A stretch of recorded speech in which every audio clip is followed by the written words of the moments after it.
Sekretaris Jenderal PDI Perjuangan Hasto Kristianto sempat membandingkan calon wakil presiden terpilih Gibran Rakabuming Raka dengan sopir truk penyebab kecelakaan beruntun di Tol Halim, Jakarta beberapa waktu lalu. Hasto menyebut menjadi seorang sopir truk saja ada batas usianya, apalagi memimpin negara dengan masalah yang sangat kompleks. Hasto menilai keduanya belum cukup umur. Pernyataan Sekjen PDIP itu lantas direspon oleh Gibran saat dikonfirmasi pada Sabtu 30 Maret 2024 di Masjid Raya Sheikh Zayed. Gibran mempertanyakan pernyataan Hasto soal kecelakaan yang disebabkan sopir truk itu. Meski demikian, putra sulung Presiden Joko Widodo ini tak ambil pusing dengan sindiran Hasto. Ia lantas berterima kasih atas masukan yang diberikan.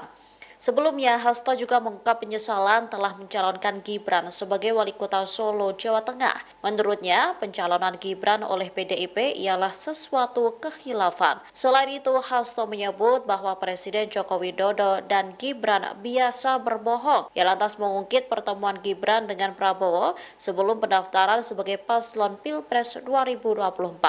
Saat dipanggil, Gibran berdalih menemui dalam kapasitasnya sebagai wali kota Solo menerima Menteri Pertahanan. Namun, keduanya saat ini justru berpasangan menjadi Capres dan Cawapres. Hal ini Hasto sampaikan saat diskusi bertajuk Yang Waras Yang Menang pada Sabtu 30 Maret. Gibran pun kembali mengucapkan permintaan maaf kepada Hasto. Download Tribun X sekarang, menghadirkan lokal menjadi Indonesia.